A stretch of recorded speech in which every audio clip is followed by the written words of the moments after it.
5 startup myths that can and do kill startup companies. Starting a company is one of the biggest adventures you can embark on. It can be so exciting to see your passion become a reality.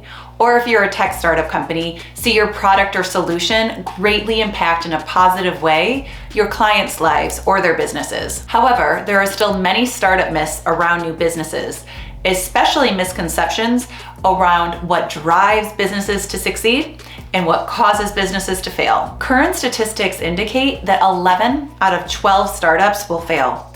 That means 91% of businesses that are started today won't be here a year from now. While I know that's a bit intimidating, don't let the statistic prevent you from aiming for success. Another way of looking at it, that means at least 9% of new businesses go on to have long-term success. One way to make sure that you're part of the 9% that succeed and not the 91% that fail is to learn and then dismiss these 5 startup myths that can and do cause startup businesses to fail. Myth number 1, an idea is all you need. If only business were that simple. Ideas are a great place to start, but you're going to need a lot more than that to succeed. You're going to need a great business model, an awesome team of people to drive your product and solution forward, and of course, a ton of hard work. Keep in mind that investors want to see as well that you've already made an impact in the industry that you're working in. And by that I mean, what type of research has been done?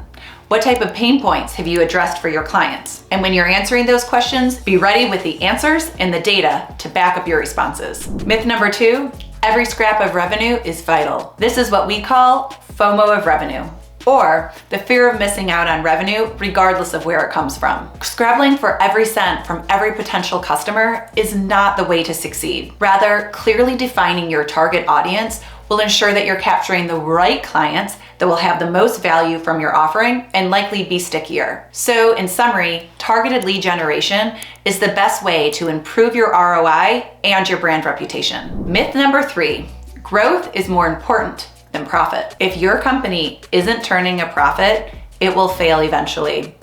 That's just the cold hard facts. Driving growth, of course, is vital, but this new trend of growth at all costs is going to hurt your business if it's not set up to eventually turn a profit. Focusing on both growth and turning a profit is vital to attracting investors. In addition, this will help you continue to attract customers long after that first wave has appeared when a new product or service hit the market. Myth number 4, it's easy to build a business and then sell it. If you create your business with the sole goal of it getting acquired, it's unlikely that you'll succeed. In some cases, it's not actually feasible to even understand what those large corporations or PE firms are actually looking for when they're going out there to acquire other businesses. There may be market factors or other things that you haven't taken into account for your business. Now, don't get me wrong, an acquisition is an awesome exit strategy, and it's something that I highly recommend and I've helped many of my clients with.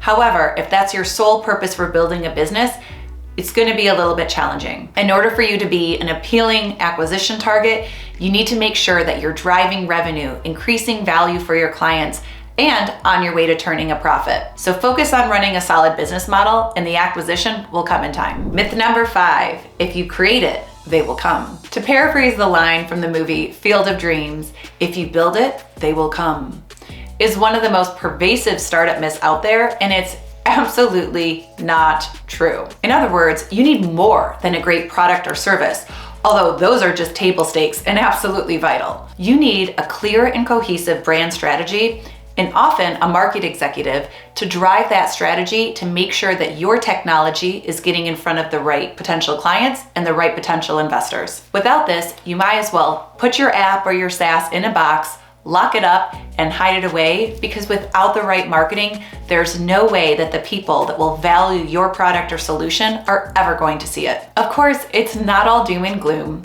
but by highlighting these malicious myths, we're hoping to help your company not only survive, but thrive in this very competitive market. If these types of branding and startup business insights are helpful to you, please subscribe to our channel.